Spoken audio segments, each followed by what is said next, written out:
ఇంట్లో కూర్చుని ఇంగ్లీష్ నేర్చుకోవాలనుకుంటున్నారా? అయితే వెంటనే మా స్పోకెన్ ఇంగ్లీష్ క్లాసెస్కి కాల్ చేయండి.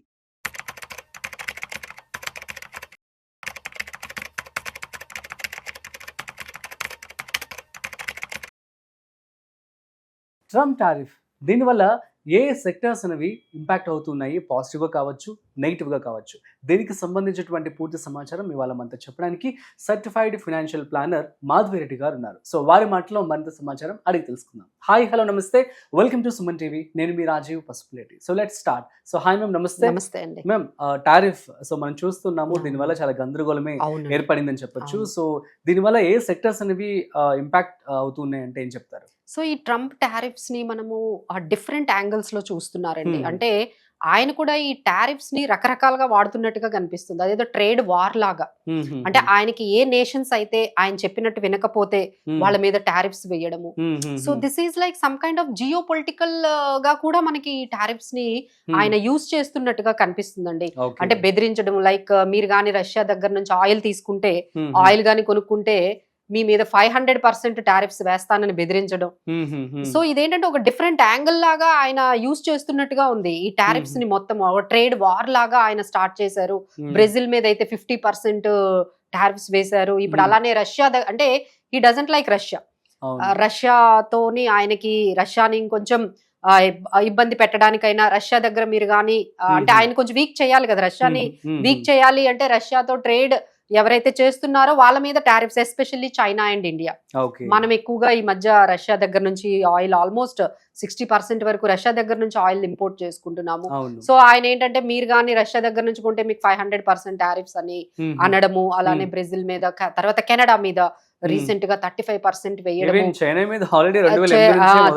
చైనా కూడా అక్కడ రష్యా నుంచి ఆయిల్ ఇంపోర్ట్ చేసుకుంటుంది. ఇలా బ్రిక్స్ ని బాగా ఆయన అంటే ఏంటంటే ఈ బ్రిక్స్ దేశాలు అంటే ఎలా బ్రెజిల్, ఇండియా, చైనా వీళ్ళందరూ కూడా ఏంటంటే కొంచెం బాగా ఫైనాన్షియల్ గా చాలా ఎదుగుతూ ఉన్న కంట్రీస్ కదా. సో వాళ్ళని కొంచెం ఎలా అయినా కొంచెం కట్టడి చేయాలని ఇలా బ్రిక్స్ మీద ఆయన వెళ్తున్నట్టుగా కనిపిస్తుంది. ఇది ఎకనామికల్ గా కాకుండా కొంచెం జియో పొలిటికల్ గా ట్రేడ్ వార్ లాగా ఆయన ఈ మొత్తం టారిఫ్స్ ని యూజ్ చేస్తున్నట్టుగా కనిపిస్తుందండి. సో ఈ వాయిస్ అసలు ఎంతవరకు వెళ్తుంది సో అనేది మనము గమనించాలి. సో ఇందులో ఏంటంటే అసలు మన ఇండియా వరకు మనం మాట్లాడుకుంటే మనకి ఏవి ఎక్స్పోర్ట్స్ వెళ్తున్నాయి యుఎస్ కి, ఆ సెక్టార్స్ ని కానీ మనం ఫైండ్ అవుట్ చేస్తే అవి మాత్రమే కదా ఇంపాక్ట్ అవుతాయి. ఎందుకంటే అంతా కూడా మనము ఎక్స్పోర్ట్స్ యుఎస్ ఎక్స్పోర్ట్స్ మీదే మనం డిపెండ్ అయి ఉండలేదు. సో మనకి డొమెస్టిక్ గా మంచి స్ట్రాంగ్ బేస్ ఉంది కన్సంప్షన్ కి. అలానే మిగతా కంట్రీస్ కి కూడా మనం చక్కగా ఎక్స్పోర్ట్స్ చేస్తున్నాము.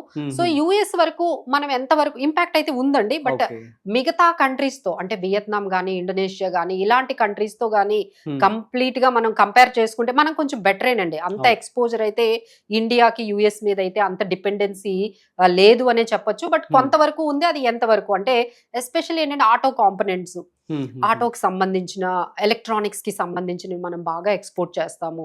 అది అంతవరకు ఇంపాక్ట్ అవ్వచ్చు. అలానే ఫార్మాలో చాలా వరకు వెళ్తున్నాము, అది కొంచెం ఇంపాక్ట్ అవ్వచ్చు. అలానే జెమ్స్ అండ్ జ్యువెలరీ కూడా మనం ఇండియా నుంచి యుఎస్ కి బాగా ఎక్స్పోర్ట్స్ అవుతాయండి. సో జెమ్స్ అండ్ జ్యువెలరీ, అలానే టెక్స్టైల్స్ కూడా బాగా మనము బాగా యుఎస్ కి ఎక్స్పోర్ట్స్ అవుతూ ఉంటాయి. సో అది కొంచెం ఇంపాక్ట్ అయ్యే అవకాశాలు కనిపిస్తున్నాయి. అంటే ఇది ఏదైనా కొంచెం నెగిటివ్ అయితే ఆయన దగ్గర నెగోషియేషన్స్ ఈ బై August 1st కి డెడ్ లైన్ ఇచ్చారు.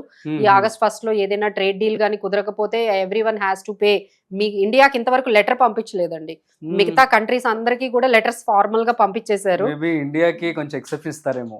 కొంచెం ఏంటంటే సాఫ్ట్ గా ఉన్నారు. ఎందుకంటే we are having a very good trade అనేది చాలా హై లెవెల్లో జరుగుతూ ఉంది కాబట్టి యుఎస్ నుంచి కొన్ని ఇయర్స్ నుంచి.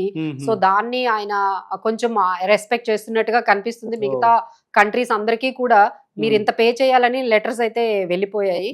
సో August 1st నుంచి అందరూ కూడా పే చేయాలి టారిఫ్స్ అనేది.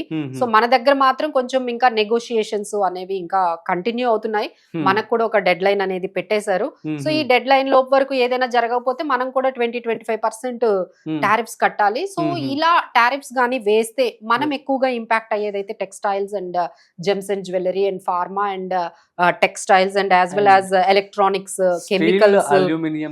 కెమికల్స్, తర్వాత మన మినరల్స్, అలానే మనకి కొంచెం మెటల్ ఇలాంటివన్నీ కొంచెం మనకి ఇంపాక్ట్ అయ్యే అవకాశాలు అయితే కనిపిస్తుంది, ఎస్పెషల్లీ అగ్రికల్చర్ ప్రోడక్ట్స్ అండి. అక్కడైతే మనం కొంచెం ప్రొటెక్ట్ చేయాలని గవర్నమెంట్ చాలా ట్రై చేస్తుంది. మనవి చాలా అగ్రి ప్రోడక్ట్స్ ఎక్స్పోర్ట్స్ అవుతూ ఉంటాయి యుఎస్ కి. సో ఇలా ఈ బిజినెసెస్ లో అయితే మాత్రం కొంచెం అన్సర్టనిటీ అయితే ఇంకా కంటిన్యూ అవుతుంది. సో ఎవరైనా ఇన్వెస్ట్మెంట్స్ చేసుకోవాలి అనుకుంటే కొంచెం ఈ సెక్టార్స్ ని ఈ ట్రేడ్ డీల్ వచ్చేంత వరకు కొంచెం మానిటరింగ్ లో పెట్టుకొని కొంచెం అవాయిడ్ చేసి ఆ తర్వాత ఒకసారి కన్ఫర్మేషన్ వచ్చిన తర్వాత ట్రేడ్ డీల్ గురించి అప్పుడు మనం ముందుకు వెళ్తే సరిపోతుందండి. ఎస్పెషల్లీ ఐటీ అయితే నాట్ ఓన్లీ టారిఫ్ అండి, అంటే ఈ టారిఫ్స్ వల్ల మనకే కాదండి యుఎస్ లో కూడా స్లో డౌన్ వాళ్ళకు కూడా ఎకానమీ స్లో డౌన్ జరుగుతుంది. ఇప్పుడు పోవెల్ కూడా నేను రిజగ్నేషన్ చేస్తాను అనే న్యూస్ గానీ వచ్చింది అనుకోండి, ఇప్పుడు ఫెడ్ రేట్ ఏమో ఇంక్రీజ్, ఈయనేమో డిక్రీజ్ చేయమని, ఎలా అయినా ఫెడ్ రేట్ కట్ చేయమని మనకి ట్రంప్ కొంచెం ప్రెషర్ పెడుతున్నట్టుగా ఉంది పోవెల్ మీద. బట్ ఆయన ఏమో నువ్వు చేస్తున్న ఈ టారిఫ్స్ కి ఇంట్రెస్ట్ రేట్స్, ఇన్ఫ్లేషన్ పెరుగుతుంది, ఇంట్రెస్ట్ రేట్స్ తగ్గించలేమని ఆయన ఒక వైపు తగ్గించట్లేదు. సో మేబీ ఆయన రెసిగ్నేషన్ గానీ చేసినట్లయితే మార్కెట్స్ కి ఇంకా నెగిటివ్ అండి. అది యుఎస్ మార్కెట్స్ నెగిటివ్ ఉంటే ఐటీ ఇండస్ట్రీ డల్ అవుతుంది. సో ఐటీ ఇండస్ట్రీ డల్ అయితే మనం ఎక్కువగా ఐటీలో ఇండియా నుంచి బాగా ఎక్స్పోర్ట్స్ ఉంటాయి కాబట్టి సర్వీస్ ఇండస్ట్రీలో, సో మనం కూడా కొంచెం ఇంపాక్ట్ అవుతూ ఉంటాము.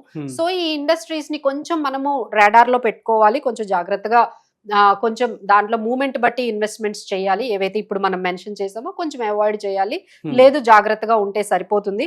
బట్ ఎలాంటి సెక్టార్స్ లో ఇప్పుడు మనం ఉండొచ్చు అంటే, ఏవైతే యుఎస్ కి సంబంధం లేకుండా మన ఓన్లీ డొమెస్టిక్ గా ఇండియాకి, ఇండియా కన్సంప్షన్ కి, ఇండియా డిమాండ్ కి సంబంధించిన సెక్టార్స్ లో ఉంటే వాటిల్లో హ్యాపీగా మీరు ఇన్వెస్ట్ చేసుకోవచ్చు అండి. అందులో మనకి బాగా మనకి కనిపిస్తుంది డిఫెన్స్ సెక్టార్స్ కనిపిస్తుంది. ఎందుకంటే డ్రోన్ కి సంబంధించిన ఒక 20,000 crores వరకు ఇన్వెస్ట్ చేస్తున్నట్టుగా మన ఇండియా కనిపిస్తుంది మన బోర్డర్ దగ్గర సర్విలెన్స్ కోసం.